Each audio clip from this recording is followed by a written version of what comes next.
So in the past few months, I've done first looks on both Cloud Pirates and Galactic Junk League. Both of those games feel like great starting points. Cloud Pirates' ship combat and Galactic Junk League's customization and building mentality. Well, today's offering sees both of those elements taken to the limit and given an impressive amount of polish. I'm Colton from MMOHuts.com, and here's our first look at RoboCraft.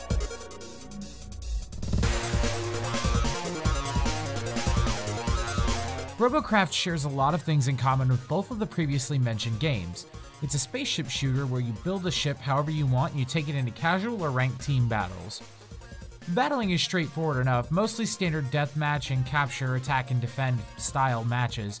The starter ships control well, and the gameplay is overall much more fast-paced than any space shooter I've played so far. It's really satisfying to shoot someone and watch the parts fly off their ship as they're destroyed.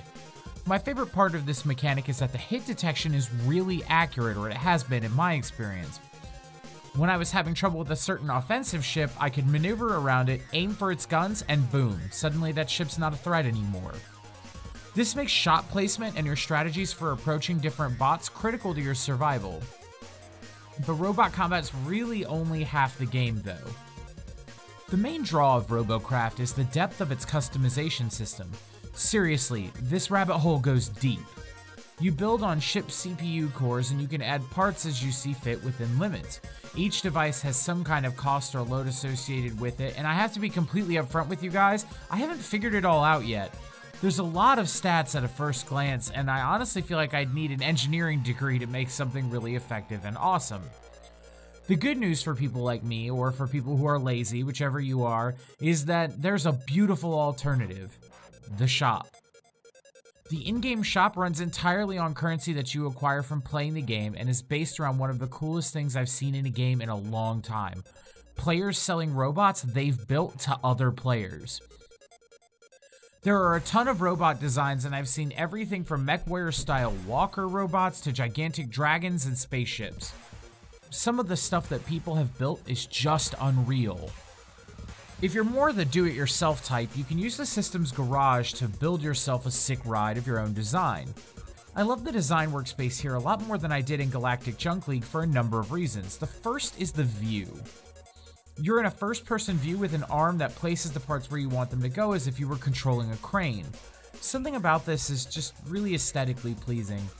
My other favorite thing about RoboCraft's building system is that all the weaponry have detailed arcs for range of motion very clearly outlined as soon as you place them, so you can see how they'll function in their current position. This is not only super useful from a construction standpoint, but it also gives the robot you're building more of a blueprint-style appearance, which for some reason struck a nice chord with me. The game does feature a cash shop that offers premium memberships for varying amounts of time. The premium benefits give you a 50% experience boost and a 50% boost to Robo Points, which is the game's main currency. There are also bundles you can buy through Steam which vary in price from $11 to $35 US. They give you crates of parts as well as a premium membership for a time based on the cost of the bundle. These serve as kind of a starter kit or booster pack to help you get to building faster, but all the parts available through these bundles can be unlocked in normal gameplay. If you're really enjoying the game, you can unlock the premium membership for life for a one-time fee of $49.99. RoboCraft is a very in-depth and incredibly well-polished robot team battle game with a great visual style and pacing that makes some of the other games in the genre feel downright plodding by comparison. If you're into robots, team shooters, or building things, RoboCraft is a must-have free-to-play game. All in all, I give RoboCraft for the PC a Rogue Squadron, a Lego Star Wars story out of 10. Well, that's all for today. Let us know what you think down in the comments below. Make sure you subscribe and keep it locked on MMOHuts.com for all the latest gaming news and reviews.